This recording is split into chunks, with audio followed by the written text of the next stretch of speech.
Oh, pretty good. And remind me, I've got a couple more topics that might be interesting when we get back to that. Okay, there, yeah.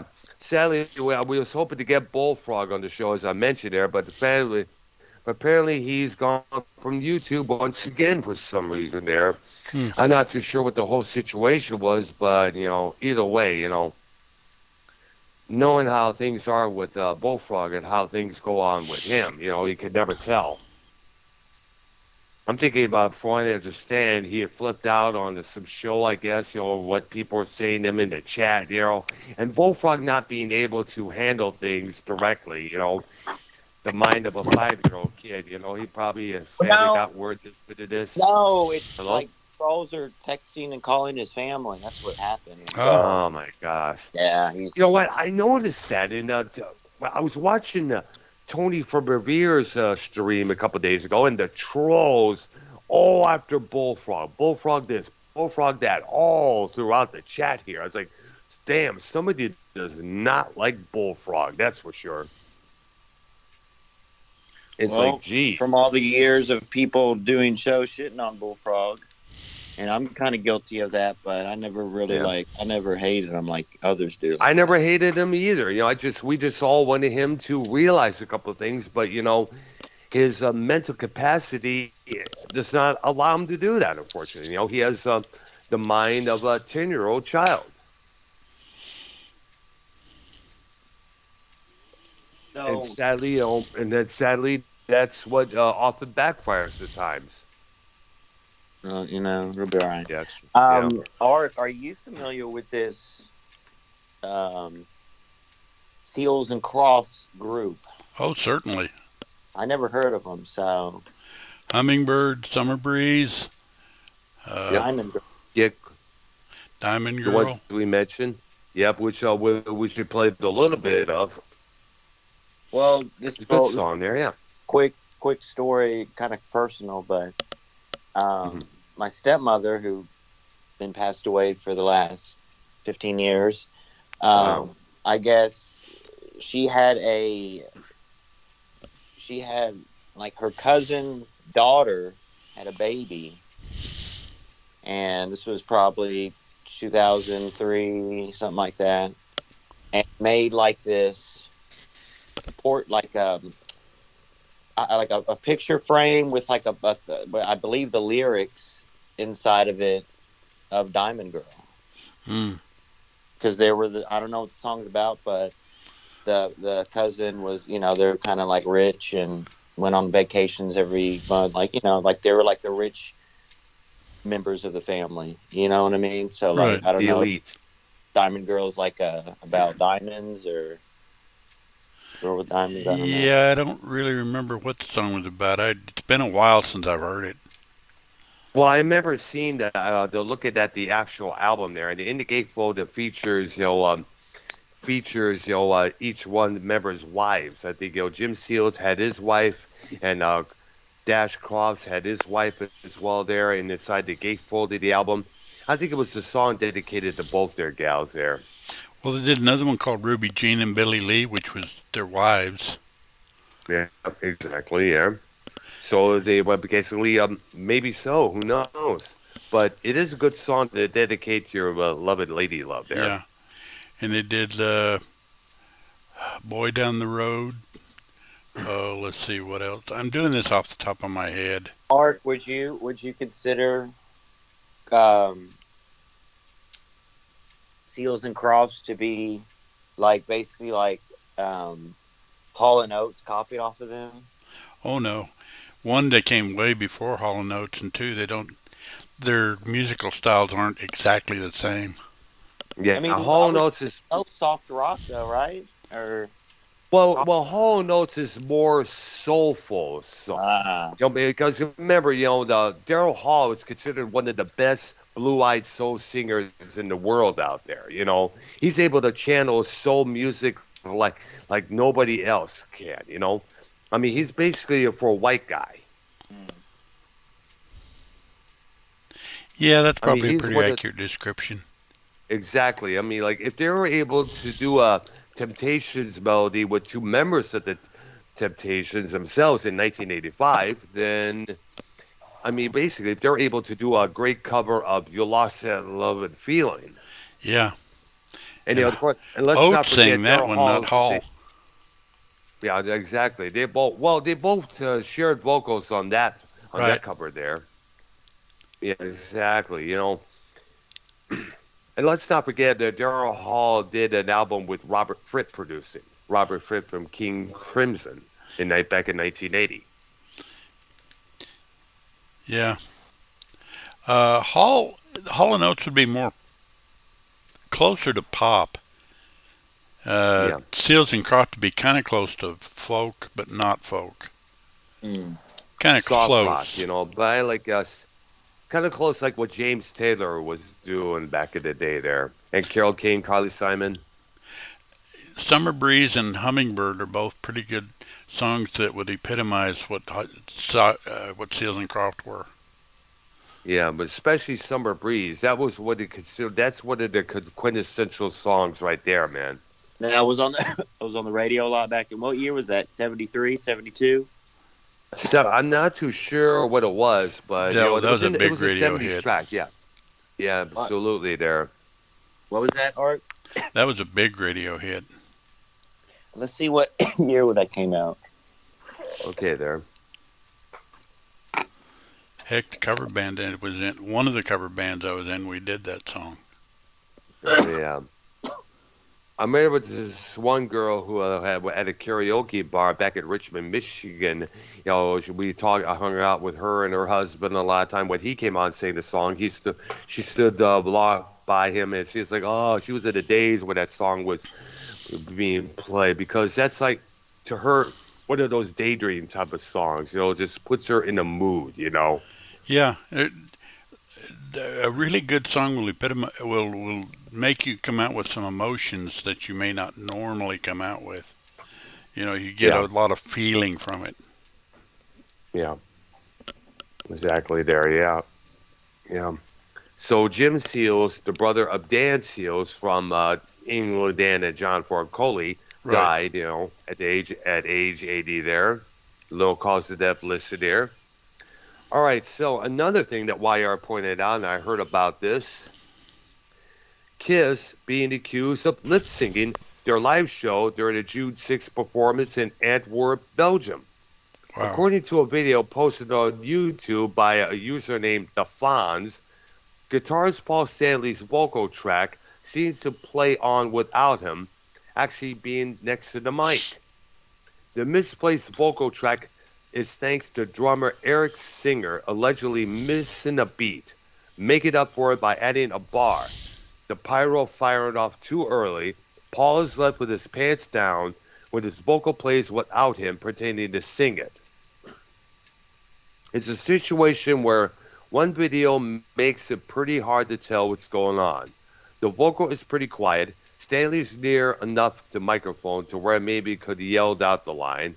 Who knows? I'm not sure it's exactly fair to accuse Stanley of lip syncing, but there's just one video where the volume is exactly the best. It's also probably worth noting that the vocal could have been a backing track used to supplement Stanley's actual sung vocal, and he was just caught off guard due to the misplaced beat. So not lip syncing, but a backing track playing over the live performance over it. Now, lip syncing has been a widely hot issue this year. James LaBrie, the vocalist of Dream Theater, was accused of doing it live. Chris Jericho, the Fozzy vocalist and AEW wrestler, took the side of backing tracks, aiding artists to fill out the live sound. Radio personality Eddie Trunk also got into a public spat with the band Santa Cruz over the issue, saying it's the norm in pop music, but it needs to stop in rock and roll. Yeah, And I of can course, remember. you know what? Yep, go ahead. Yeah, I I was know. concerned. I remember back in the day, American Bandstand. That's all they did. They Yep, refused to let their singers sing the songs live. I know. Yeah, I know. That was the way. I don't understand why. Was it just the kids? It The was a Dick drummer was Clark just play policy. along. That's all I know. Uh, Yeah, I remember all that was like, the best thing that was ever done on that show was when Public Image Limited. I spoke about this a few times. Johnny Lydon, the ex-Sex Pistol, with his current band at that time, Public Image Limited, they were doing a performance and promoting one of their albums. They were supposed to do pop tones and careering. And what it was is that, Lydon didn't really sing in the songs. He wasn't doing anything. He was just walking around, encouraging the audience to get on the dance floor and dance, grabbing everybody. It was a big party afterwards while the band was lip syncing their stuff there. So basically, Lydon kind of put American Bandstand in its place for that. And you know what? It was probably one of the best moments on TV. I remember watching that. It was May Yeah, of 1980. yeah. There Look it were up. a lot of bands that did stuff like that. Do you remember Lemon Piper's Green Tambourine? I remember hearing that song. Yes, yeah. They did a performance on American Bandstand where the guitarist just kind of sat and put his guitar. You'd have to see it, but it was pretty obvious that they were fooling around with it. Exactly there. Oh man. And then, But ironically, the lead guitarist for the Lemon Pipers went on to form another group that you may have heard of, Ram Jam. yeah. I wonder if they had any lip syncing issues on that show there. If they ever performed on that show. I don't know if they performed on that show or not, but But you can remember, I do this going back to the American Bandstand there, but I knew it was lip syncing when it sounded exactly like the record there. Because when the song would fade out, the audience would clap, and you still hear the drummer, banging on the drums there. yeah, I guess he was following along to the beat there, so they got to make it look real as much as they can. But we knew it was just lip syncing from spot on, man. The same thing with that other show, Solid Gold. You remember that show? oh yeah. Well, all of those shows like that lip synced. Exactly. I think Ed Sullivan allowed them to play live. Yeah, I know. Yeah. Well, I know he Credit did to Ed because for of a that. couple of songs. Yeah. Except Uh, for one Steppenwolf performance where he mixed in Born to Be Wild and Magic Upper Ride together. yeah, but I And knew then Ed Sullivan I let him love play live because of the Rolling Stones and the Doors. the Beatles as well. Well, mainly because the Doors were told not to say the line about "girl, we couldn't get much Now we higher," know that one.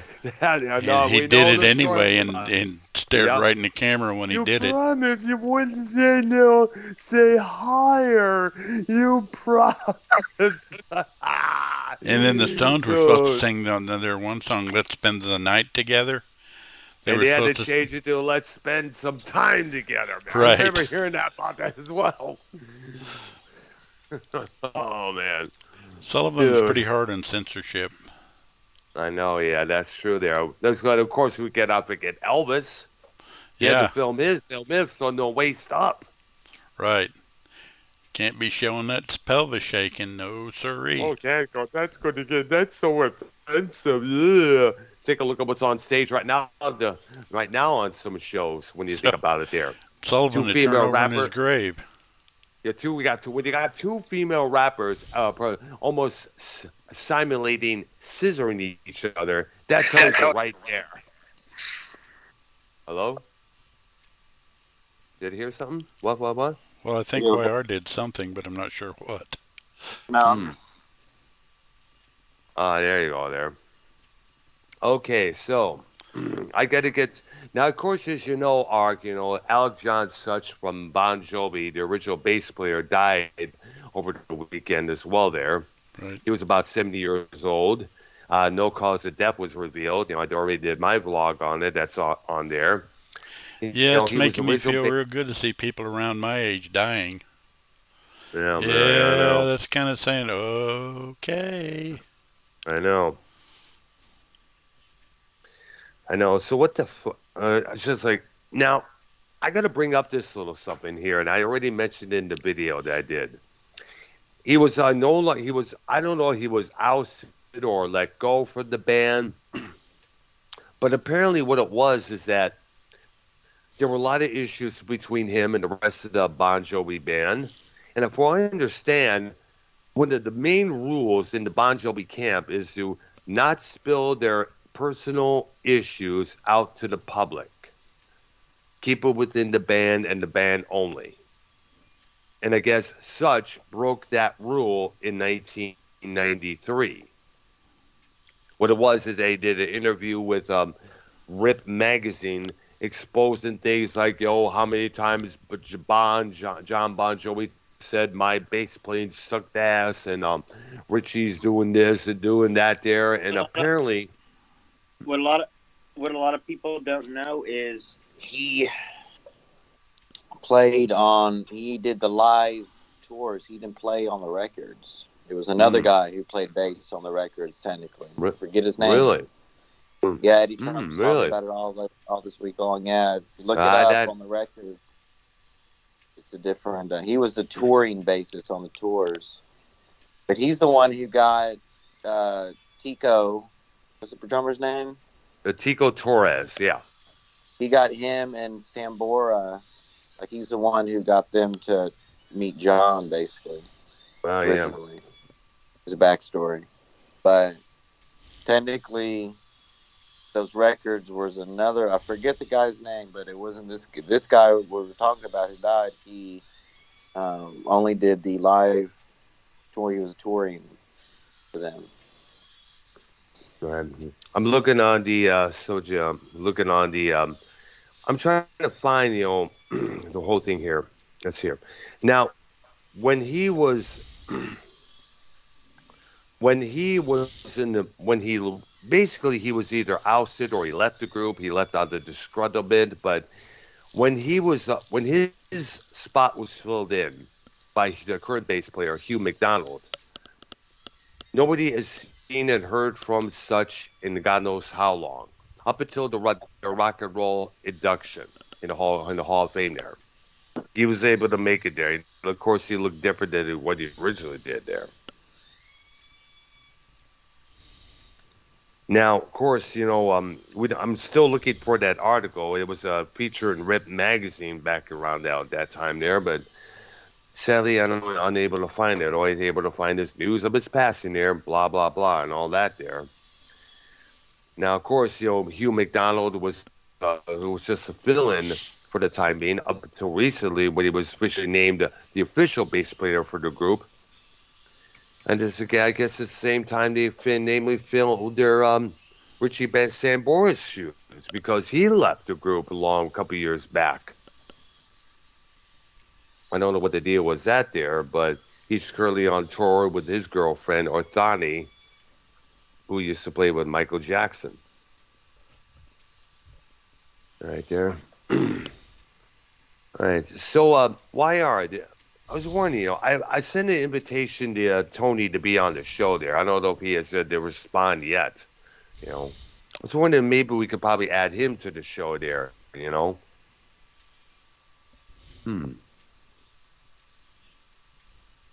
anyone here? Well, yeah, I am. I think it was a lot. I was going to say that I really don't care who else is on the show as long as one, the three of us are on there, and two, whoever comes on sticks to the topic. Yeah. For the most part. We know. Other than we have our little side things once in a while.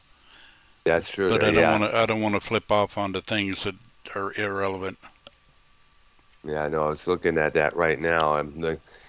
Because I remember that one little thing where where YR and Danny MT went off on there. It's like, holy cow there. And, of course, Keith said he will come on to the next show there. Well, I don't think there is a next show. This is the same show we're doing here.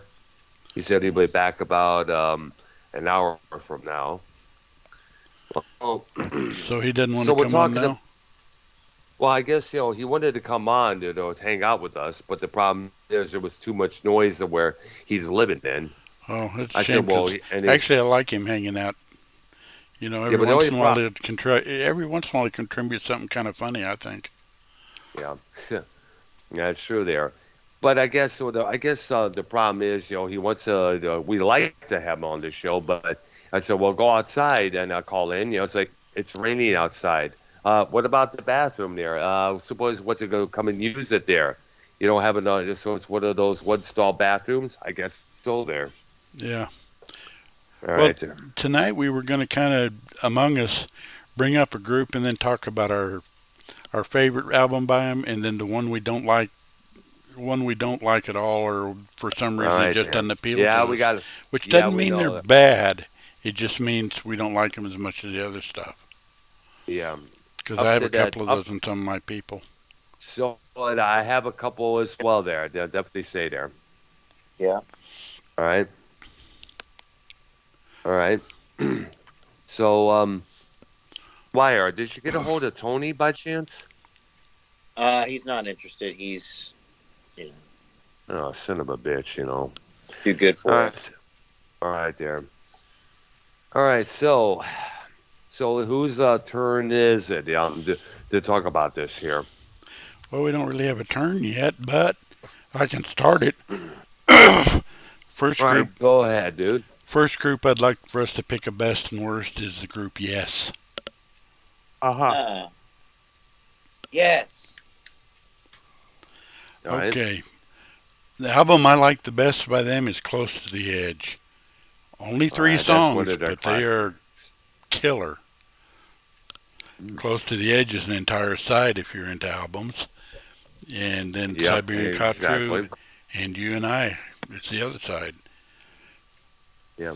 They had another album with it, and they had another album that was like that, titled Relayer. Right. The first side one was taken up by a piece called The Gates of Delirium, which is pretty damn good listening to. And side two was Sound Chaser and To Be Over. Those are Yeah. the two songs on that one. Yeah, most people talk about, will tell you that Close to the Edge is probably your ultimate prog. I mean, Mm-hmm. it's pretty much all the elements. Now, my All least right. favorite by this group is one called The Ladder. I just Mm. couldn't get into it. It was okay, but I mean, like I said, when we say it's our least favorite, that means it's my personal least favorite. Doesn't mean it's a bad album. I just don't like it. All right, there. Did you have any Okay. worst and best of that group? Yes. Well, not necessarily. But there is best and favorites of the band Skinny Puppy. Now I've been a fan of for many years, and they're one of the elite pre-industrial bands out of Vancouver, Canada. As you know, I've been a fan of them since 1987.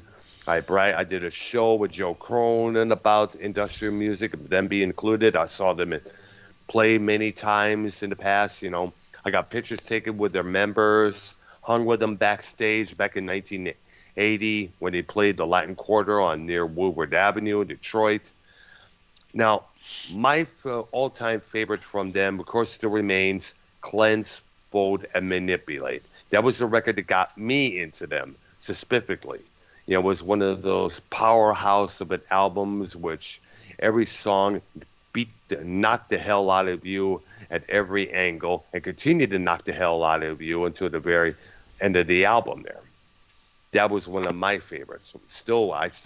I was listening to that late last night when I got home from work. I was like, I still got chills of pleasure when I listened to that album. Cool. Now, I guess you could say my least favorite from them had to be somebody called they were put out in 1989 called Rabies. Now, Rabies is considered a lot of them by a class that's considered a classic, but for me, it was less chaotic than Cleanse, Fold, and Manipulate and the one that came after, Vivisex 6. I like albums with a chaotic feel to it. I like a chaos with a whole bunch of chaos samples, every left and right. And sadly, I don't for some reason, it's a good album, but to me, it could have been a lot more better. Ah, So Rabies by Skinny Puppy be somewhat my least favorite there. you got something, YR? We're Why gonna are you there? start with. We're gonna start with. Alexa. You hear me? Yeah, Yeah, go. here now. All right, so we're gonna start with um, Metallica, Mm. and I would say the least favorite would be um, some kind of monster, and Saint Anger. yeah, singing. Yeah, I mean, Saint You're Anger. not the only one. A lot of people, man, they are still Saint, go up and bitch about that record. and then honestly, my favorite, and this is I'm being serious. I don't want to say my top one and two favorites, but definitely in the top five of my Metallica favorites is Load and Reload. I like the Mm. sounds. I like the Oh, song. I really pretty do. good. Like people don't like that, but you know what I'm saying. No, I love 90s Metallica. You know what I mean? They have their own sound, own signature sound. You know what I mean? Like I just love Yeah. that. Play on the radio. Um, yeah, this would King be my. Nothings Well, till it basically, this is supposed to sleeps. be our favorites, remember? So, that, you Yeah. know, whatever you pick is what you pick. Yeah, sure. There. What's kind of funny is that people really jumped down hard on Metallica for those two records. Yeah, Load to Reload. There were actually good songs in that album. But you'll see now people say, "Oh, Metallica's trying to fit into with what's going on in their culture at that time." They were wearing less black. They cut their hair, try to look alternative and such.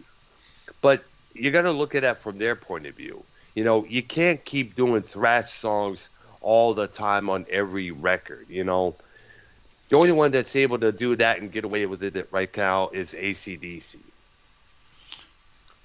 Yeah, I mean, but the groups problem, have got to try yeah, something different once in a while. We can't, you get, you don't want to hear the same thing every time. that's true.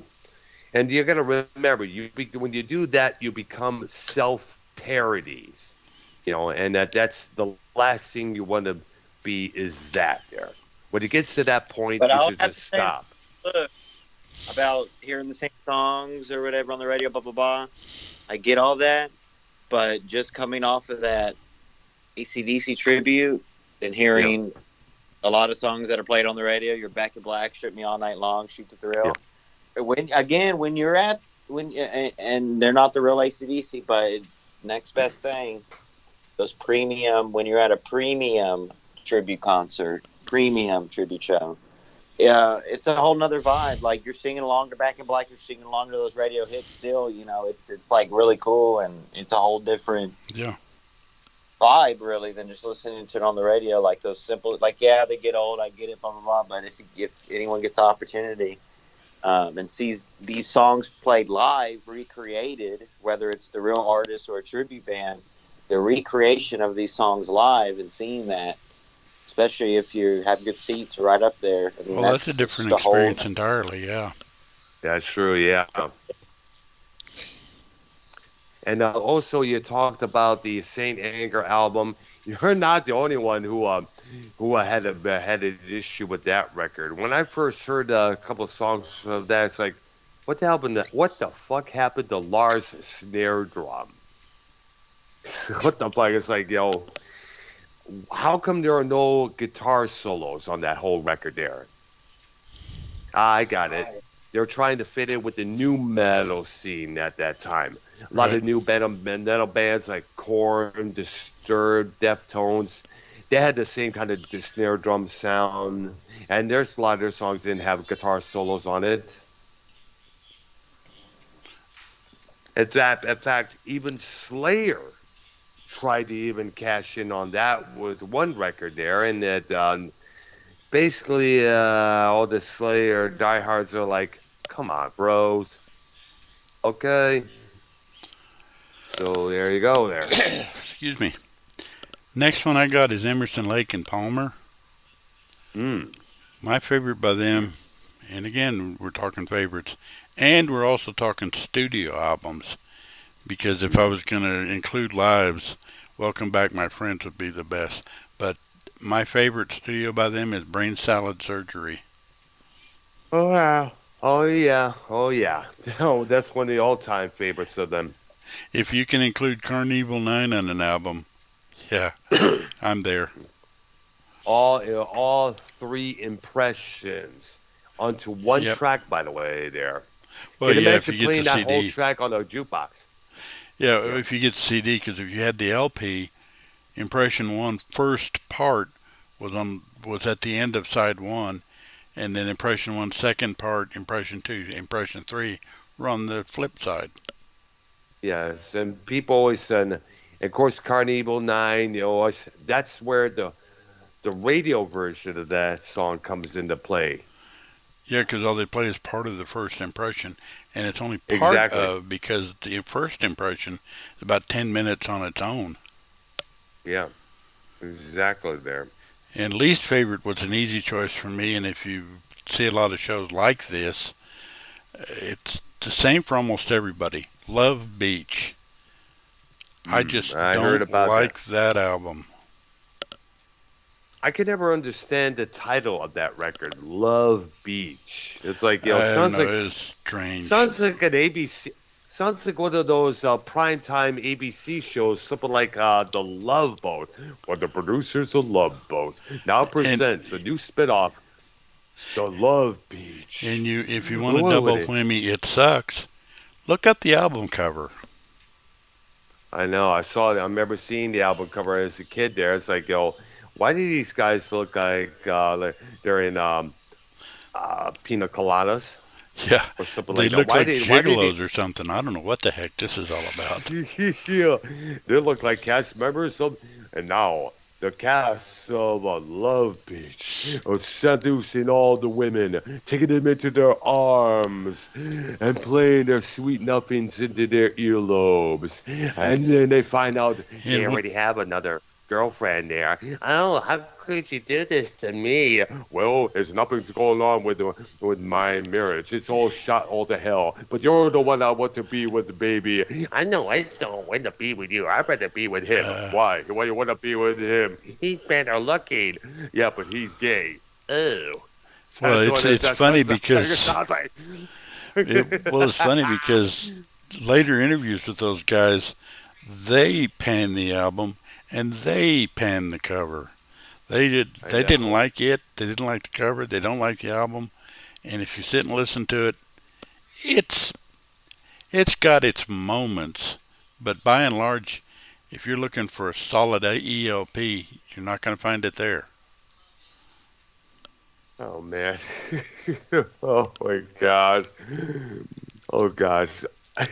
When I hear that title alone, it makes me think about those love dramas on the network TV shows from the yesteryear.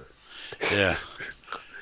Love, American Style, The Love Boat, Love Beach. You know what, if they were to make Love Beach into a TV series, it would be like something like The Bachelor, The Bachelorette. Or who would this girl go with this time?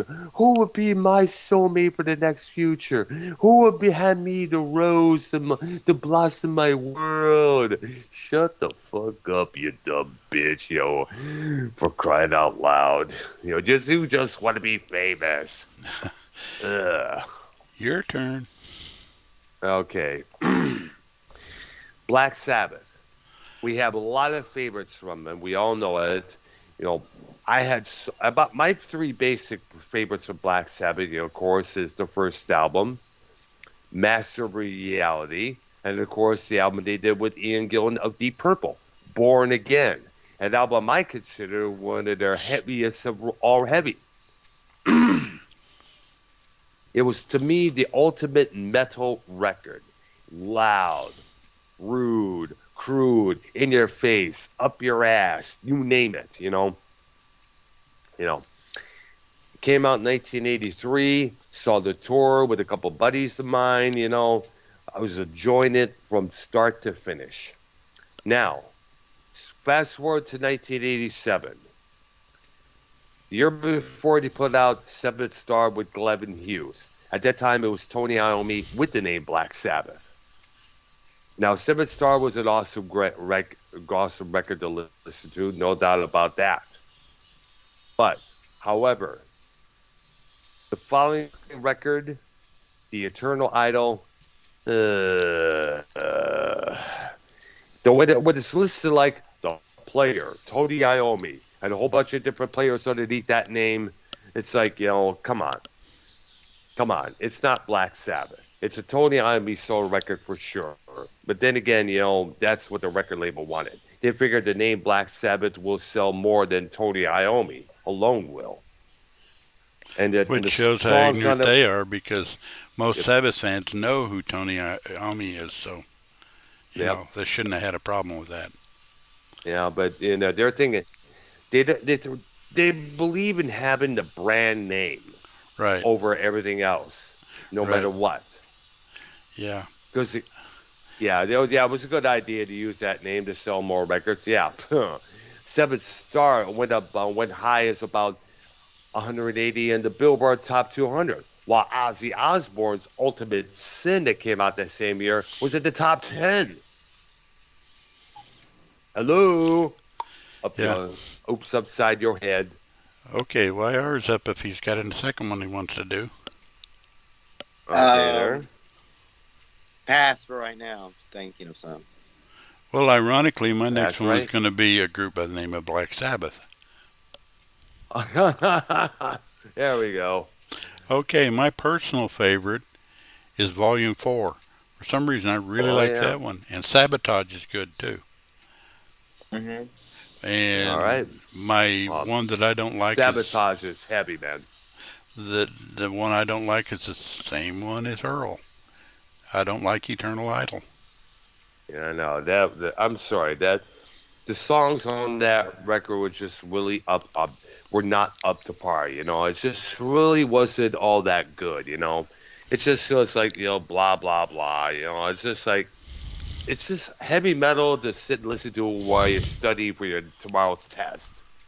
Yeah, That's about. I mean, something to do or listen to while you're working on your automobile.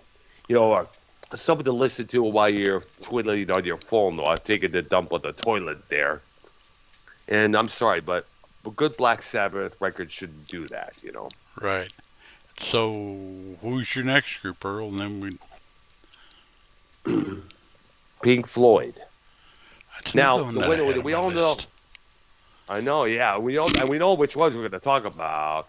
My personal favorites will never, of course, have to be, The Wall, Wish You Were Here with the atmospheres that come along with it. And, of course, Animals with the concept behind that album. I know that's one of your favorites Oh from yeah. In them. fact, Metal The and one Animal. Go ahead. yep, okay. And, of course, the one you and I would definitely agree on not being that good, The Final Cut, Oh the last God. record with Roger Waters. I like I I'm like the sorry, two afterwards better than the final cut. yeah. I mean, the Final Cut was depressing. It was one of the most grimmest records the Floyd have ever put it out. Yeah. It's like, it was just, it was a sad record to listen to. This was not something you want to listen to while getting ready to go out partying on a Saturday night. That's for shizzle. Yeah. I mean, this was I mean, I'm sorry, but the title cut for that record actually featured a line where the guy is singing this was about to commit suicide. I held the blade with trembling hands, prepared to make it, but just then the phone rang. I never had the nerve to make the final cut. Yeah, that's highly depressing. When I first heard it, I was like, It, "This is not Floyd anymore. Who are these people?" I know, I know. And keep in mind, this was probably their first record without Richard Wright. He was booted Yeah, from the band a couple of years earlier for apparently not pulling his own weight. Well, of course, how was he able to pull his own weight with Rogers doing all that? yeah. Roger was a domineering kind of guy, I guess. But Yes. I want to add Metal to the mix of the favorites because Metal has one of my all-time favorite songs on it, which is Echoes. Echoes, yeah, that to this day. You got to check out David Gilmour with Richard Wright doing their entire performance of that song. Okay, so speaking of them, Roger Waters is coming out with this tour, and a lot of people saying, you know, kind of like the same thing about Daughtry from the Who, that they're Mm. washed up and it's not really worth seeing. Is that true? You think, or It's hard to say because Waters. I mean, Waters did good work with Pink Floyd. I mean, Dark Side of the Moon. The Uh, lyrics, the concepts, the arrangements, like he was one of the no? I'm prime talking about writers. like Roger Waters nowadays. Like, is it even worth? I mean, like I heard his nowadays, voice I'm ain't not what it sure. used to be. I'm not Yeah, sure if I yeah. would get any enjoyment out of it. Well, I know he's considered a popular favorite because he's still on the road, along with David Gilmour. Nick Mason has his own project called Nick Mason's Saucer Full of Secrets, in which he performed Pink Floyd songs before Dark Side of the Moon. Oh wow! Yeah, I've seen a couple of clips of them, one in which Roger Waters comes out and joins him on Set the Controls for the Heart of the Sun. I like that song. Yeah, who doesn't, man? And Interstellar Overdrive. Yep. And the Saucer Full of Secrets track its own self, man. Yeah. But Roger Waters is still considered a big draw because the shows shows he performs in, the songs he performs as well without Pink Floyd. I mean, this man basically carved out a legacy as being considered he was the guy who put the Pink into the Floyd. Needless to say, Yeah. he was he wrote basically came up with the most unique concepts for most of the albums he recorded.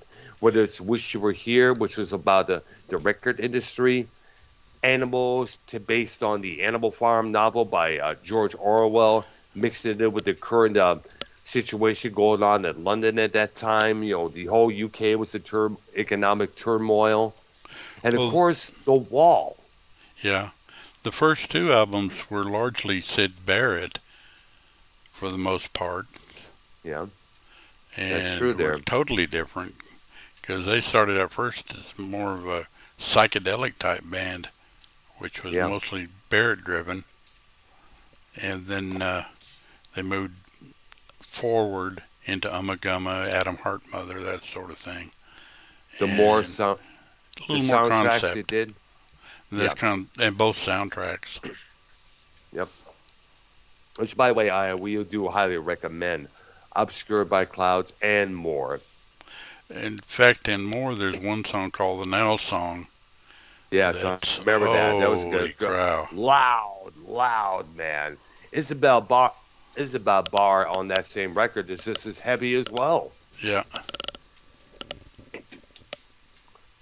Now here's some of that. Now, Animals is now, of course, The Wall which is the big one that Waters contributed to the band there, considered one of the great concept albums of all time there. hmm Because as I mentioned many times, if you were went through the situation that the main character Pink ever went through, which was losing your parent to a war, dealing with a disrespectful and controlling parent, usually a mother or a father, feeling like you're disgusted with the world out around you, and you want to lash out against it, take down everybody who hurt you in the past.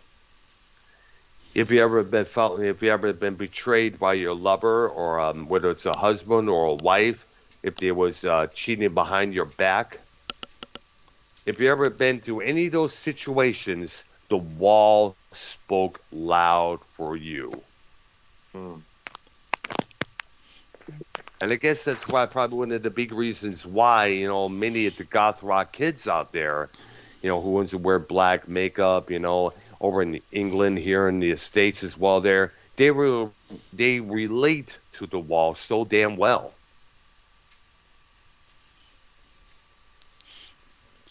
got one, YR? YR? Um, how about Kiss? My least favorite would be Sonic Boom. I remember you mentioned that there. I only heard one song from that record there. Was it Modern Day Delilah, I guess? Yeah, I remember. And I wasn't really, to be honest with you, when I first heard that, I wasn't really impressed. I'm pretty sure it's the first and only record with the Tommy Thayer here. The new lineup, yeah. Yeah. Thayer and Eric Singer there.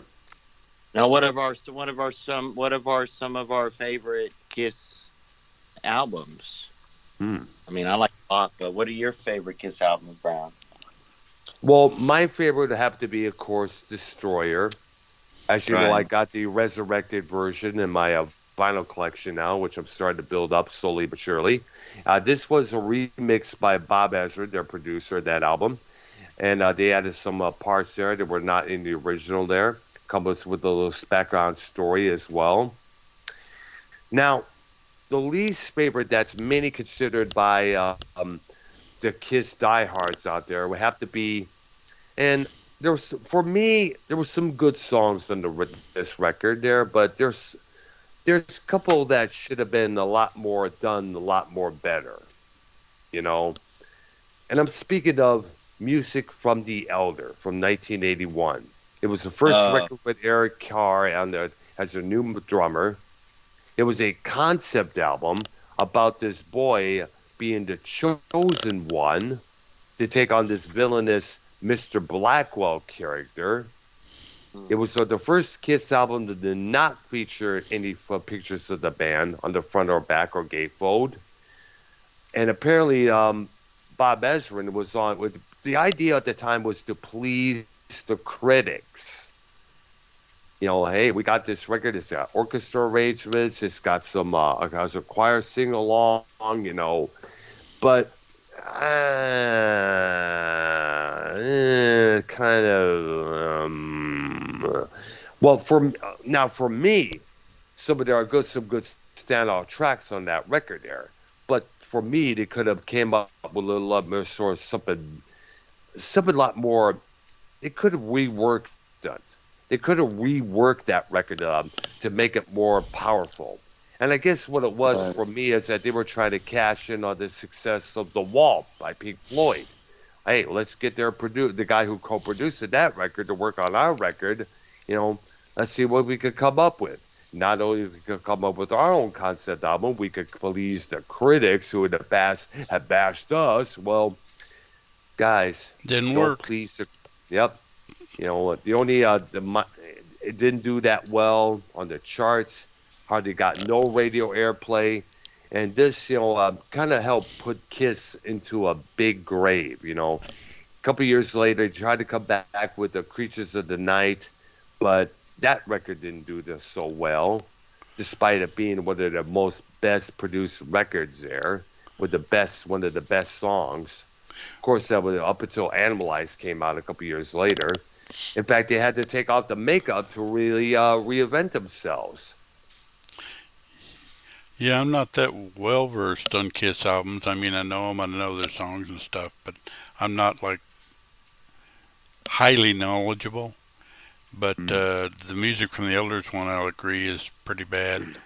Yeah. And is it Destroyer that's got Detroit Rock City? Yes, it is the first track from it. And let me tell you. I think let me tell you the story about that song. Now, if anybody who has the album will tell you the song starts with a diner with some sort of a TV blare news, and it says in Detroit, a Pontiac youth was killed on his way on the freeway there when he collided with a truck, and the driver of the truck was reportedly not injured. Then it goes to a guy going into his automobile, starting the engine, listening to Kiss on the radio, heading downtown, speeding. And the lyrics of that song detail the guy, first I drink, then I smoke, I feel so good, I'm so alive. And then the last very verse, oh my God, there's a truck ahead, light staring in my eyes. Oh my God, there's no time to turn. I might as well laugh because I know I'm going to die. Why? Boom. And afterwards, the song ends with a massive car wreck, goes right into King of the Nighttime World. And for I understand, that song may have been their tribute to that guy. You know, I guess that when they found out about the whole thing, they felt bad about about this guy being killed on the way to see them perform live at Cobo Hall or Cobo Arena. And I guess, as I said, it was done in this guy's homage, you know. I would consider that and Dynasty two albums I personally like pretty well. A lot of people Yeah. don't like Dynasty, but I really do.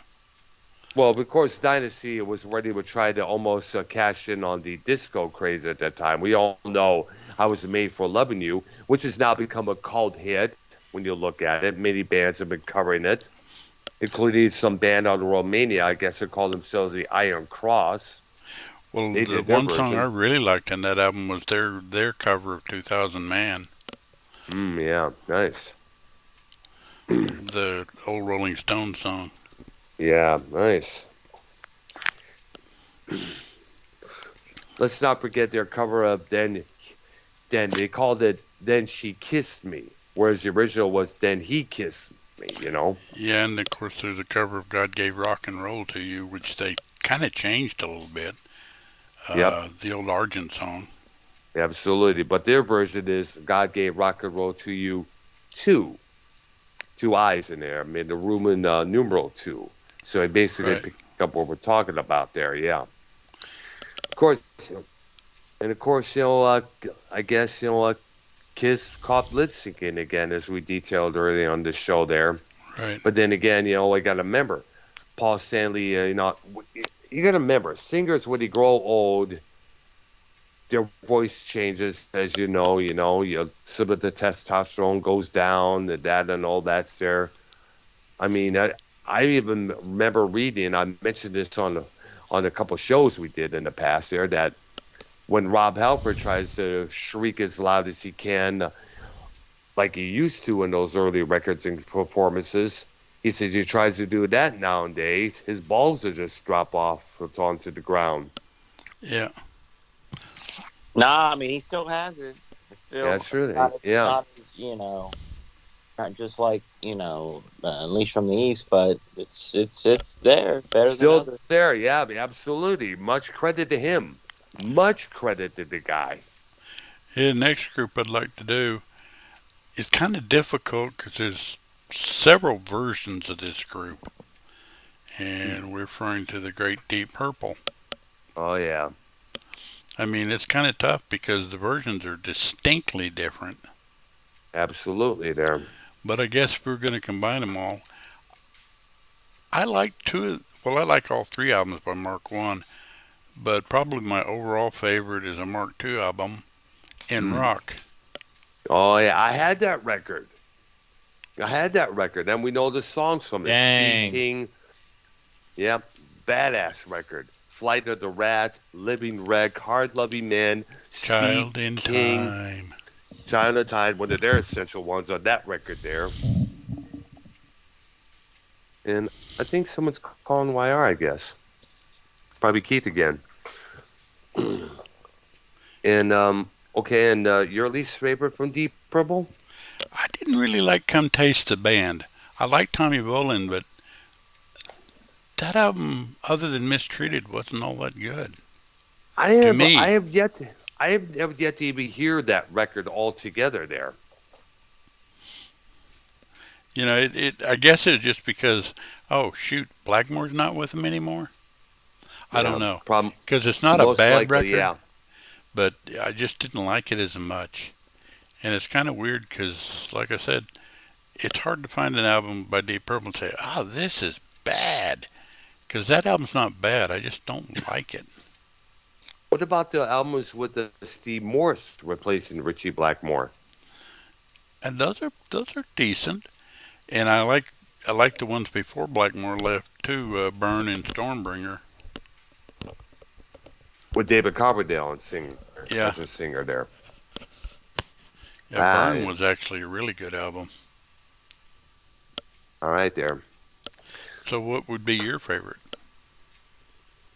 Well, I'm going to go back to doing a little something. I'm going to choose a couple of singles here. I'm going to do a song by Whitesnake, Best and Least. I'm going to choose the song Still of the Night from the self-titled album from 1987, the one that went all over the charts. That was a badass song. It was produced well. It had that mystique well.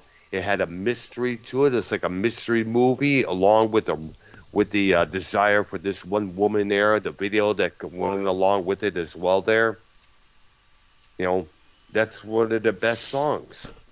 Now, the least favorite song from them came out in 1989, titled "Fool for Your Lovin'," which was another remake. That's the same thing with they tried to do with "Here I Go Again." "Here I Go Again" was originally performed with the earlier lineup in the early 80s. They did that song for the self-titled album in 87. That becomes a big hit, surprisingly. So I guess their label, Get Records, hey, so try to do the same thing with one of your other songs. Yeah. So they did it with "Fool for Your Lovin'," which came out originally in 1980. You listen to the original, it was performed on the key of G minor. The new version was done at an A minor, and it featured all the guitar work by Steve Vai on that song there. Say. In fact, he did all the guitar work on that album, because apparently Adrian Vandenberg, the other guitar player, had some sort of a car wreck, and I guess he was recovering from that. Got another But one there, sadly, YR? Oh, I'm sorry. Let's dive into. Oh, go ahead. Go ahead. A little bit of the Beatles. Hey, Ah, they're on my list. there we go. Payback. I don't know. Honestly, I like the earlier stuff Mm-hmm. when they're in suits. Mm. I'm not into. I mean, I don't want to say I'm not into the hippie era of the Beatles, but I don't know. I like the classic Beatles. So, I mean, I do like Yellow Submarine. I'll say that I do like that. But maybe like Sergeant Pepper's, I like that. It was really not for me. You know, I don't know. What do y'all think? Well, actually, my two favorites off the top of my head, well, I have them written down actually, are Sergeant Pepper and Abbey Road. My two favorites have to be the White Album and Sergeant Pepper there. What do y'all least favorite? That's kind of tough because it's not really a Beatles album. I know. that The same What about Rubber Soul? What about Rubber Soul? Oh no, I like that one. Well, Rubber Soul's a pretty good album. You know, the one that the one that I would some say would be considered, somewhat least would have to be the Let It Be album, because the songs are not basically it was recorded with the time when the band was not really seeing eye to eye here and there, and Well, for me, it'd be more the like songs. probably the second album because it's mostly covers, and I didn't like it as much as a lot of their others, The although they're Beatles' good. Mm. The second album, What was it called? The Beatles. second album. It's called the Beatles' second album here in the States. In England, it's something else there. I mean, there's And nothing and I wrong with talked it. I about just don't this. like it as much. It's a good album. Yeah, true. Yeah. It's got, I think, Roll Right Over there we Beethoven, go. Dizzy Missy Lizzy. I Yeah. can't remember what else is on it off the top of my head, but I know it's one I don't say, oh, I got to listen to that one and pick it up. But then again, I don't hear Oh, stuff yeah. from it and go, oh, dial turner. But it's not. It's not a dial turner. It's just one I don't pick up and listen to on my own.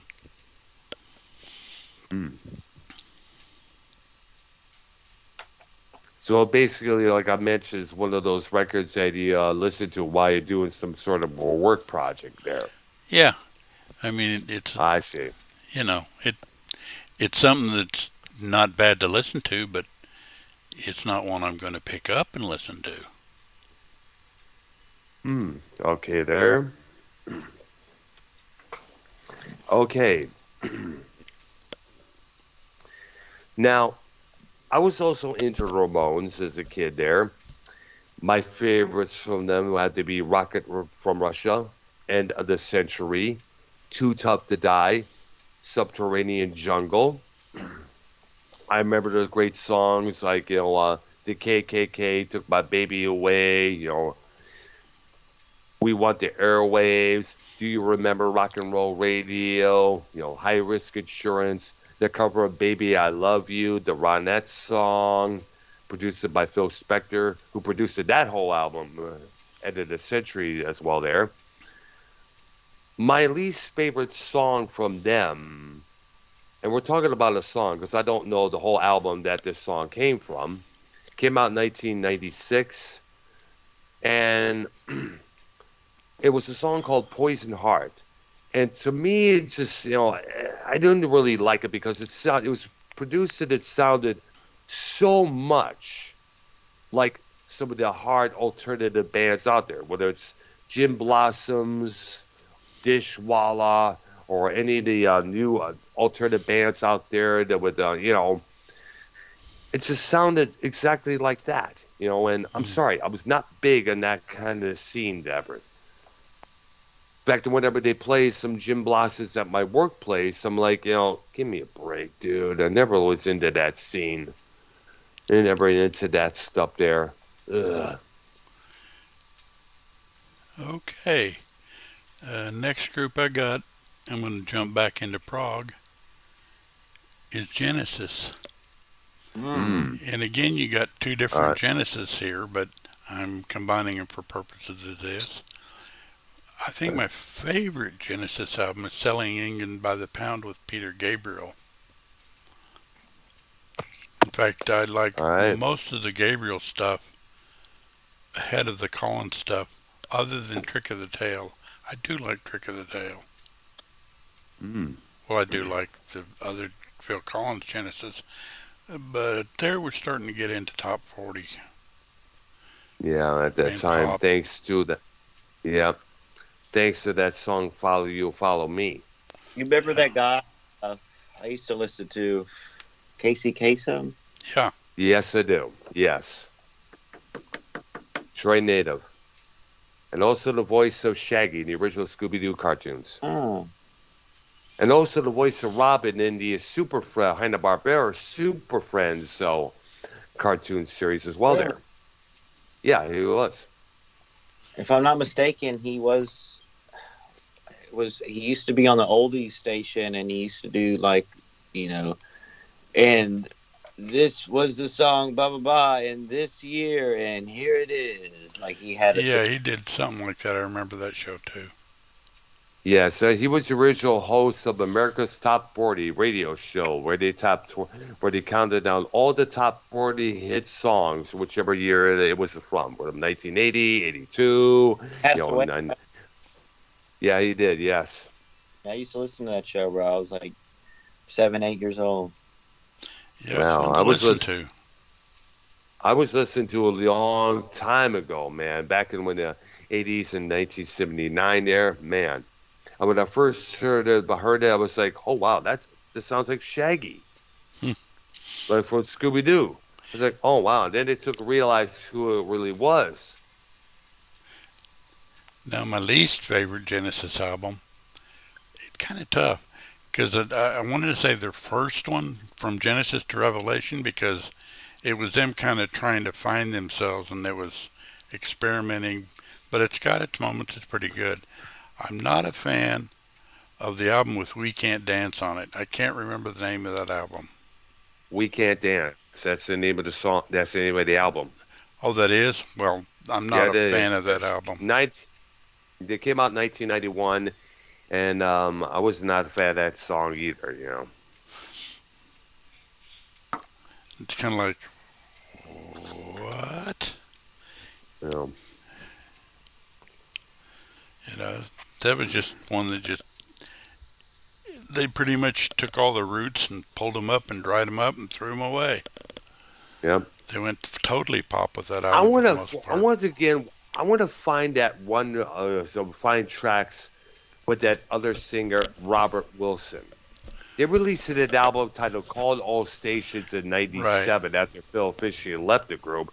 And I remember hearing one's video from that album being played on the old VH1, and I want to find some of those tracks, and listen to them once again just to see if I what kind of feel I could get from those VH1 songs. Classic.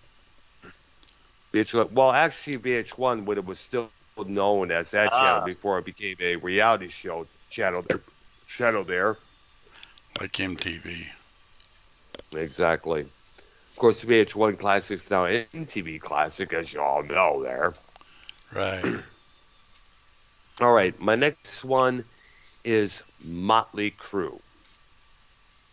Now, my favorite from them still remains Shout at the Devil from 1983.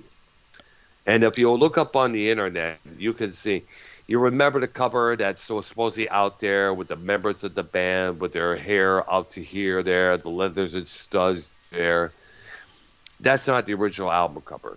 The original album cover was the band's logo and title with a pentagram upside down and braided in the black background there. That was the original album cover there. Now, if they plan to re-release that album on vinyl, I think they should probably do that once again. But knowing how people be offended here and there, left and right, they're probably reluctant to. Yeah. Now, Probably. the least favorite, for what I understand, according to many others out there, have to be the self-titled one that had John Corabi on vocals, simply titled Motley Crue. Now, I heard only a couple of songs from that record, Hooligan's Holiday and Uncle Jack. Those songs that sounded pretty cool there, but many people were, the diehard crew heads were not buying into it because apparently what it was is that people were rallying against the crew because they claimed that, Vince Neil got brutally fired from the group there when it actually was just falling out between the two sides, Vince Neil and Nikki Sixx. Vince Neil wanted to remain the way it was at that time up until the 90s start. And the crew were like, hey, it's the 1990s. We got to go in some sort of a different direction. And the thing I didn't care for was him, talking about, excuse me, them talking about, all the hair and makeup, this and that. It's all about the music. I'm like, wait a minute. They helped inspire the hair metal movement, along with Hanoi Rocks. Yeah. That Uncle Jack song you were just talking about, Yes. do you happen to know if it was a cover of the old Spirit song or you don't I know? don't think so. No, I don't think so. Because that's what I understand. That song was written about a relative that Karabi about a relative of Karabi's who was a child molester. Oh, okay. Then wouldn't be because I think the Spirit one's about, well, Uncle Jack is a euphemism for marijuana. mm. Ah, okay, there. Yeah. Well, I understand, yeah, but in the interview, Karabi and Nikki Six had children, and they just went off and they were air shit. This was basically a "fuck you, motherfucker" type of song. Oh, okay. No, that's definitely not the same then. Nope, absolutely not the same. Yeah. And right now, with the now with the course, Motley Crue, I don't know. We talked about the Motley Crue Stadium tour so many times in the past. I still want to see some footage from this tour. I would like to see how Vince Neil is sounding. When is the tour supposed to start? I think in a If month. does it start in a month? Okay, there. Good. I want to see I want to check out all the people's vlogging, with songs recorded for this particular tour to see if Vince Neil's voice is good. Well, not good as it originally was, but at least better than it was a couple times. I want to see how this plays out. I really do, Well, because I know I know some of the like the Real Music Observer, pointed out that having somebody on the side, to fill in the vocals may be a better option. In this case, Vince Neil is unable to do that show there for whichever reason. yeah. Next one I got, excuse me, is another big time band, a group by the Yeah. name of the Rolling Stones, Oh which is kind yeah. of tough because a lot of their stuff is single related. And Oh. I generally like their early stuff better. My favorite album would be, though, their Satanic Majesty's Request, which is Mm. a really tripped out album by them. It is totally different from What year? What year's on that? 69 or 70, somewhere in that. It was right around Sergeant Pepper. Hmm. 68 Probably maybe. 67. That's when Sergeant Pepper came out. Well, yeah, but I think this album came out after. So it was kind of their Yes. answer to Yeah. Sergeant Pepper. Yeah. You know what's kind of funny? The Mothers of Invention with Frank Zappa came out an album titled "We're Only in It for the Money," which was not only which was a spoof on the front and gatefold covers of Sergeant Pepper and their Satanic Majesty's Yeah, Request. yeah. But the Satanic Majesty's Request, like I said, is a different thing from the Stones. It's not what you would expect. That's where 2000 Man came from, and 2000 Light Years from Home. Great Uh, song. yeah, She's a Rainbow, The I remember that Citadel, song. The Yeah. Lantern. There's some great stuff on that album, and it's, like I said, it's totally different from pretty much anything the Stones ever did. And I do like their first 5 or 6 albums before that. Those were good albums too. Mm. Now, my least favorite is their Dip into Disco Emotional Rescue. I'm not a big Oh. fan of that album. I liked that album. It was a pretty good record for me there. Now there was not the disco scene had already dead at that time there. I know Emotional Rescue was a good song, was a big hit on the radio there, Yeah, the title cut. and But the and ones when that I my s- and when I do say least favorite, that doesn't mean it's bad. I don't like it. It just doesn't appeal to me. hmm, there, though Tattoo to me would probably be one of my favorites from them. Yeah, that's a good album. It is a good album. And I guess that album's got remastered as a box set as well there, with a whole bunch of different tracks and live recordings to go along with it, as always. But a large part of the Stones, other than 2 or 3 albums here and there, is generally their singles. For some reason, their Hmm. singles made it, especially when they first started up through the end of the '60s. Their big thing was the singles, and the albums were just kind of like vehicles for the singles. Yeah, I see. Hmm. I didn't have a best or favorite, so least a favorite from the Stones there.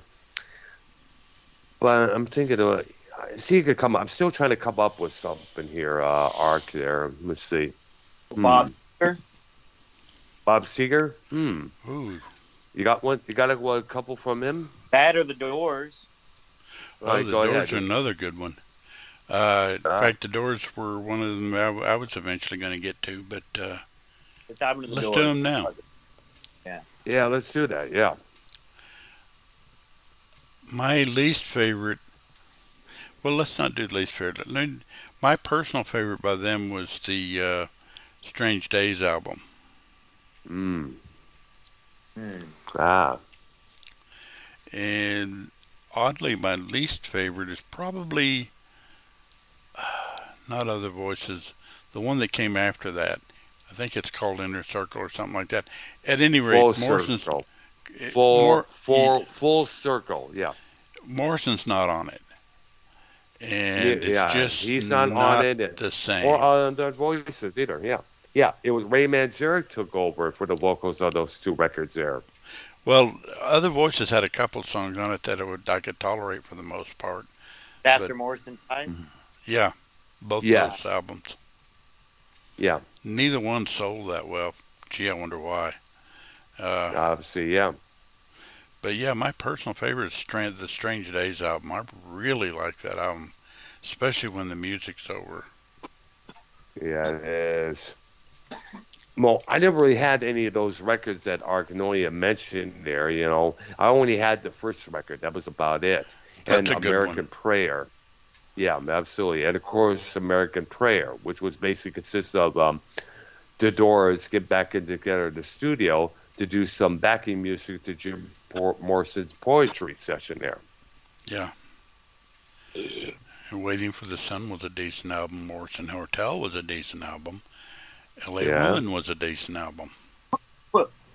yeah, yep. Texas Radio and the Big Beat Yeah, suffice here in to say, I Texas. like the Doors. Yeah, I do. Yeah, it's just so sad that Jim was a lot of some of these people would say didn't somebody try to help him? Did somebody try to get him some help and all that? But back then, it was stuff like that was kind of unheard of at that time because everybody Well, was not only doing that, he drugs wasn't and looking for booze at help. that point there. And when people aren't looking Exactly. for the help, People was just you're not going he to be able to was a help them. defiant he was a defiant SOB there, needless to say there. Yeah.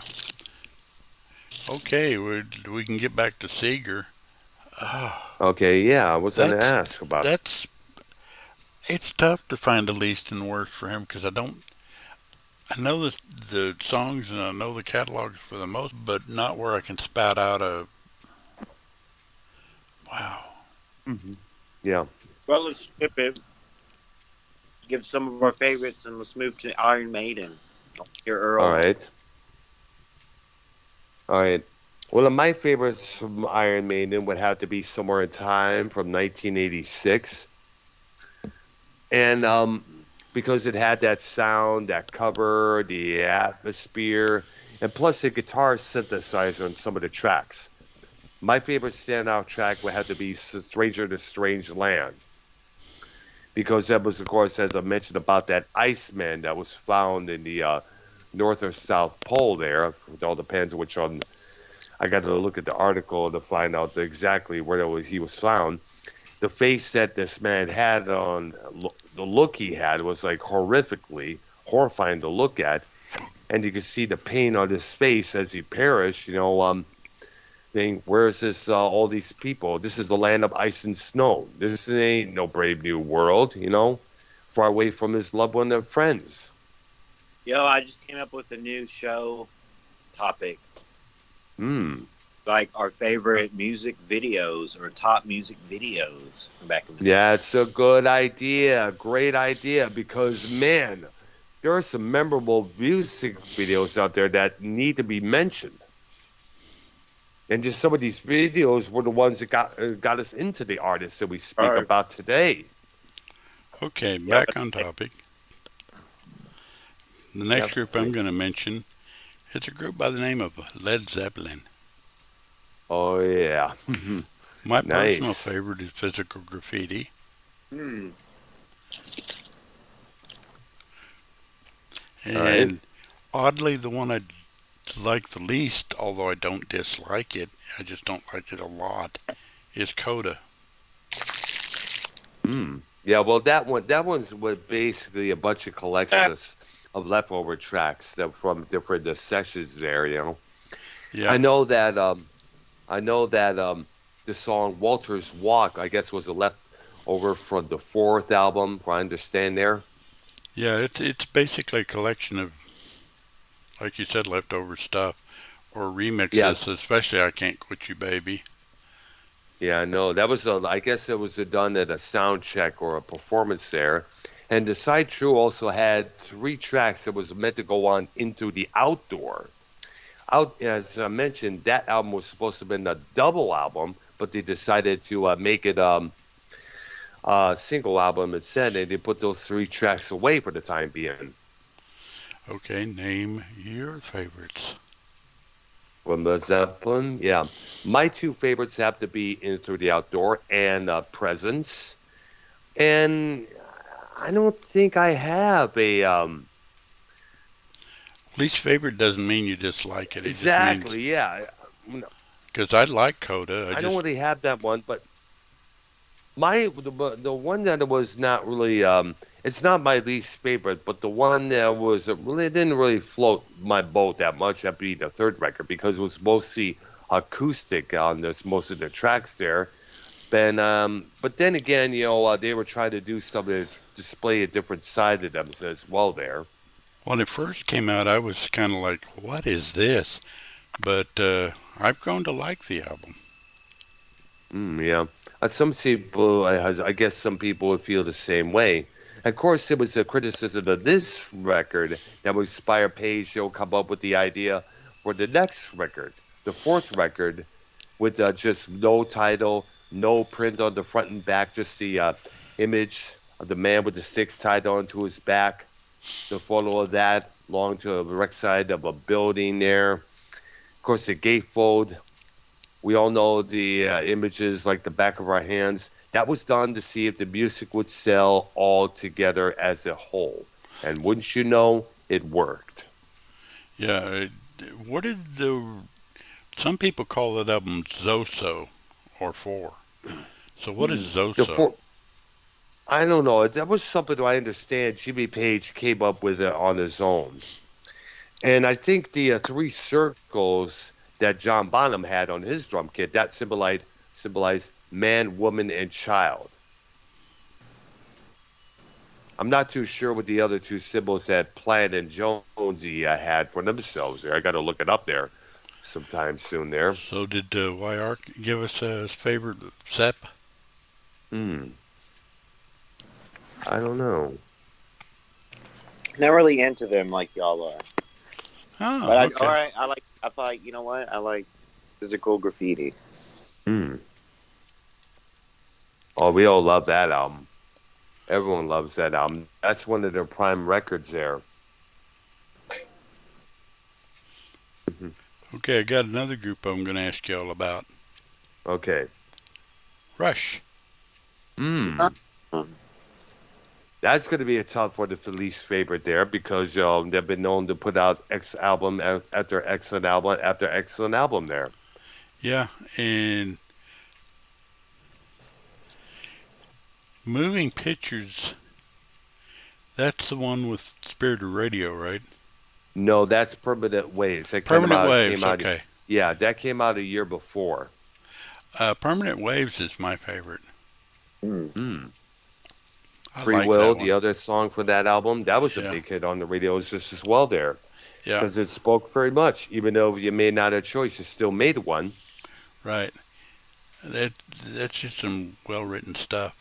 Which, by the way, reminds me of the topic I was going to get us to do. Although Hmm. that one doesn't remind me, but it reminds me of lyrics. And I was thinking we could do a show on lyrics that are dumb when you think about them. Oh Uh, man, for an example, do you know the Journey song "Love and Touch and Squeezing"? yeah. There's a line in there that says, "When I'm alone, all by myself." It's like, well, if you're alone, you are all by yourself. Do you have to repeat it? Yeah, they sometimes the songwriters often put a little something to go along with it, I guess, to make it more dramatic, I guess. And then America's Got the Horse with No Name, where the heat was hot. Yeah, really? Yes, true there. But I was figuring we could do a show of dumb lyrics and misheard lyrics. Oh, Mr. Mm. Lyrics, that would be a big topic there, no doubt about that there, because there were Because so we've many all of them. done that one. Oh man, I've done. We all know the first one of the number one song comes in that mind there. Purple Haze. Yeah, absolutely. The one when I first heard the "Excuse me while I kiss this guy," I thought it was "Excuse me while I kiss this guy." I'm like, uh, What? that's what I So that's first what it heard. sounds Wow, like. absolutely. That's one of the most misheard lyrics of all time. Oh gosh.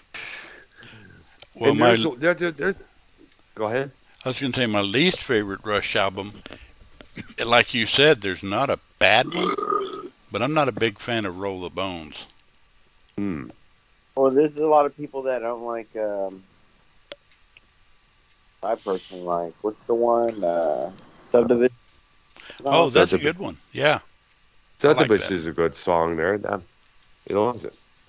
And because it's mainly because of the arrangements. I remember the video for that song. And plus the line, "Be cool or cast out," resides still today with the people today.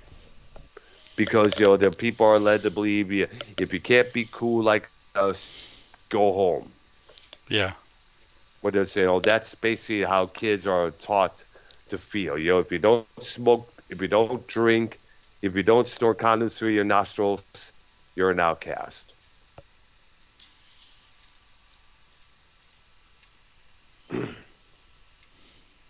Let's see here. All right. Is Keith coming back to the show right now? Because I think it's about, let's see, about six. It's about 6:35 Central over here. As I know, he said he was going to be coming back to the show. He had to step away for some reason there. Let's see if we could get him on the call. Next group where you're doing that All I'd right, like to do a best and worst of is the all Moody right. Blues. All right, there. That'll be tough. Yeah, good to talk about them. In an episode there. Yeah. My Okay. personal favorite is Seventh Sojourn. Great album. Very great album there And, because it is very good songs to that album. For My Lady, oh yeah, Lost in the Lost World, New Horizons, and When You're a Free Man, which is a very touching song that Mike Pinder put it up there. I'm just a singer in a rock and roll band. And a big hit from that album that was played on the radio a lot of times. And it was hard to come with a least favorite, which, by the way, won't be one of the core seven. Yeah, I Uh, know. I know the one that was not that well perceived from me was an album they put out in the '88 called Sulamir, and it had that song "I Know You're Out There Somewhere." And I I like remember that hearing the song. conversation. Well, I remember there's a conversation that the at a 7-Eleven back in Roseville, Michigan, there we were all living there, and there were a lot of people saying the Moody's has sold out, kind of. It just doesn't sound like they used to, man. Well, of course, it was the '80s. You can't have the Mellotron with you all throughout that time there. I wasn't a big fan of The Present, Hmm. the album The The only Present. song, the only song I heard from that record was a song called "Sitting at the Wheel," and that was a pretty damn good song Oh, I there. like that. Like Yeah, I said, the Moody's. I can't say I dislike anything in the way of a total album by them. But yeah, yeah, that one didn't appeal to me other than sitting at the wheel. I did like that yeah. song. It is a good song. And a good, some of the it was a good song. It was, And I think John Lott sang on that song. Yes, he did. The I bass believe player. so. Yeah, yeah. Now we're trying to get Keith back onto the call here, see if he's ready to roll. See if he had some his least and his best and least favorites. Probably from the Jamaican rap or the rap songs that he probably has, Cedar, and the genres that he listened to, and he's unavailable. Okay, Wow. then let's move on to Chicago. Hmm. All right. And I think YR left. No, he's there. I Look heard up. him. Oh, okay. Hello. Oh, there you are. You just already turned off you're on your other escape thing. There you are. Okay, so Chicago. Hmm. Kind of tough, but my favorite by them was probably their first album, Chicago Transit Authority, because that one was definitely prog and nothing but. Yeah, that's true. I remember a couple of the tracks, their version of "I'm a Man," the Spencer Davis cover. A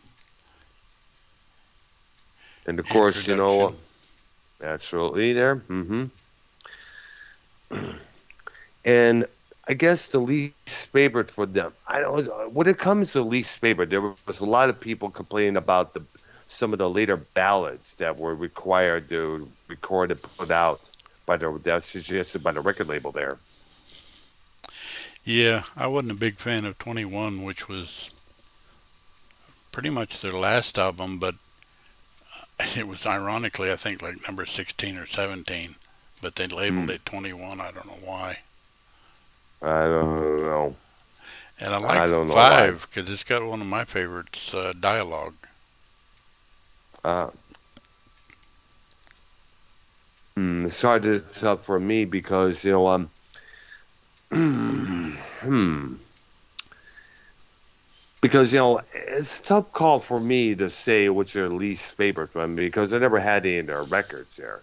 We Right. just know the songs played on the radio, and of course we know those songs like the stuff that came out after Pia Cetera left the group. Right. Yeah, and that's when it was almost every ballad they ever put it out being played on the radio, just to duplicate that success they had with Cetera. Yeah, because there was Because a I lot know, of because I lot of success when with the ballads they had with Cetera there. And I right. guess the guy that got along with it, Jason What's His Face, would be their new bassist and singer. It's kind of,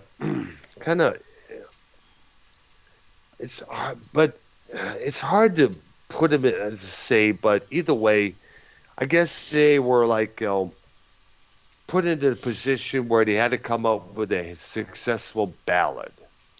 Yeah, for They some tried it with reason, some after, reason. what is it, 10, 11, one of those Mhm. albums, they had to pretty much go to that. Well, actually, after Terry Kath died was when they really did that. Yeah. Because Terry Kath was like the soul of the band there. He was the one who kind of like, basically, if I am correct, kept them in check. Yeah, And and that's a lot of when he people will died again. claim that he is definitely among your world's greatest guitarists. Mm. He was, I mean, he was acclaimed that by people that are in the know. I think Hendrix made that statement Mm. Wow, when interesting. he heard him once. Wow, interesting. He said the same thing about King Crimson. He said that they're one of the best groups in the world there after seeing them perform. That is, how about Hendrix? His albums. Mm. Yeah, well, let's do it. That's going to be a different one here, because my two favorites from him would have to be "Are You Experienced" and "Electric Ladyland." And the only ones I would have a problem with were the filler records that came out years after his death. Yeah, Records some like of them were Crash good, but Landing, some of Midnight them, Lighting, yeah, some of them were good, but a lot of them were just kind of like we're trying to capitalize on the fillers, name. fillers. Yeah, they're basically fillers. Now, what's I guess the Hendrix estate, what they decided to do is they took the main tracks that was supposed to be on his album titled First Rays of the New Rising Sun, and they put those tracks onto that album. They finally released it as it was supposed to have been released. And Right. one of the songs of that album was a jam called Dolly Dagger. Yeah. Wasn't there one on one of them called Peace in Mississippi that was kind of like him freeforming on guitar? I don't know. I never heard of that. Heard of that spot. Hell, I'm still looking for an album titled "Woke Up This Morning and Found Myself Dead," which was recorded at the Go-Go. It was a jam between him and Jim Morrison. Ladies and Wow. gentlemen, Yeah, K-Dude. Keith. Keith Right. is here finally. We tried getting you on the call, dog. Oh, all right. Sorry. Yeah. Um, Okay. Okay, my favorite Jamaican rapper is Buju Banton. Like he's been doing Jamaican rap since 1990. I'd say his best work is like just maybe 1990 to like maybe like 2018. He's All been he has 52 radio hits in Jamaica as of 2019. He might have more now. Yeah. And what Yeah. is your what's your favorite and least favorite from this guy? Song? You mean the song? Yes, or album. Oh, okay. My favorite song is Not an Easy Road, and my least favorite song is Untold Stories. Okay, there. Now, your favorite. What are your other favorites? Cedar. Do they have any good and bad ones there? No, see, there's all good. Mhm. I don't know my favorite either song. My favorite Chevelle song is Send the Pain Below. I think Send the Pain Below is one of the greatest rock songs of all time. All right. My favorite rapper in 2022 is Drake. All right. Uh, let's Well, see. he has come out with some good songs there. I will admit there. I like that. Yeah. Better Find Your Heart was a good song there. Hold On, We're Yep. Going Home was a good one there as well. Yep. That song he did with Rihanna called Take Care, Oh yeah, definitely. not My bad. favorite song from Drake is Know Yourself. Mm-hmm. And your Oh least? yeah. Hmm. Keep in mind when you name a least favorite, that doesn't mean you necessarily dislike the song. It's just it's not one I'm going to go out of my way to listen to. Oh, okay. Just hold on, we're going home. Mm. Oh, I liked that song there, but obviously, you kind of questioned that song a bit there. Yeah, I actually like it now. It took me like 3 or 4 years to like that song. When it came out, I hated that song, and now after like 3 or 4 years that's been out, it's like it grew on me. I like it now.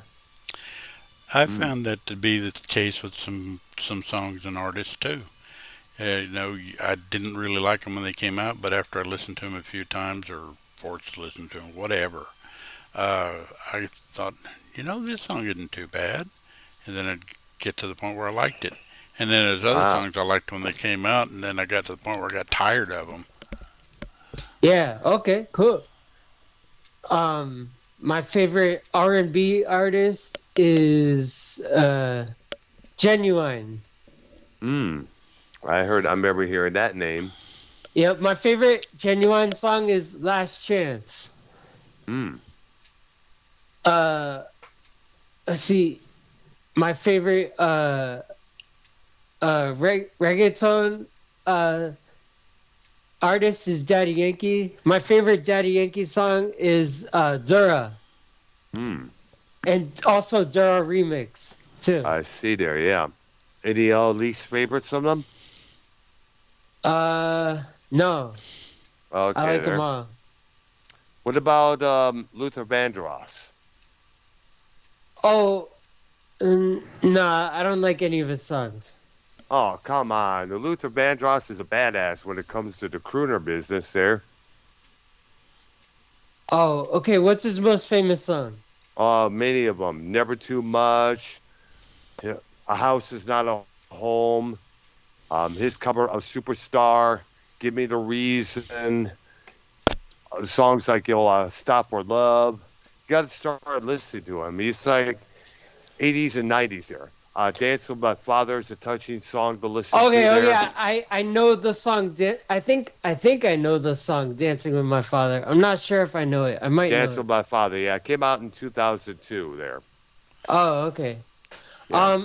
I think I like Barry White instead of more than Luther Vandross. Well, Luther Barry, Vandross. you cannot go wrong with Barry White. I'll tell you that there.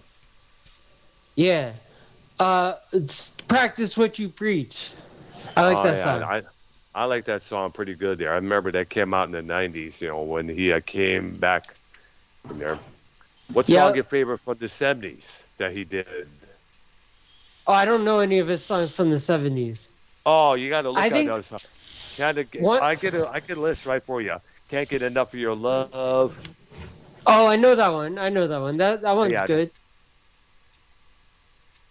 I think got that so one. much. Yes. Got so much to give. One of my personal favorites. I Uh, found someone. His cover of Billy Joe's "Just the Way You Are." Oh, can't get enough of your love, baby. One of my favorite songs from the '70s is that one na na na na hey hey hey goodbye. Oh, Oh, It's Steam. that's an like old one. yeah, see, Steam. it's like the verses are not bad either on that Mm. song. Of course, now It's about you right now, the guys who wrote that song are probably receiving royalty money left and right thanks to the WWE. oh okay. Because every time somebody is to shoot off or fired, if the crowd sings along, la la la la, na na na na, hey, hey, hey, goodbye.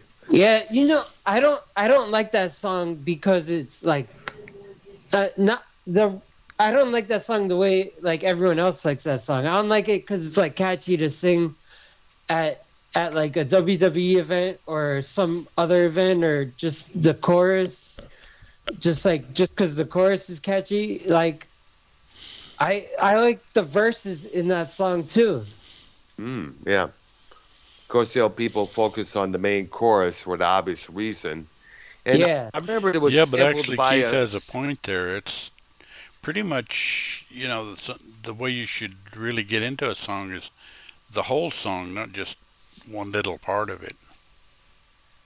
oh yeah, definitely, yeah, yeah. You're right, Ark.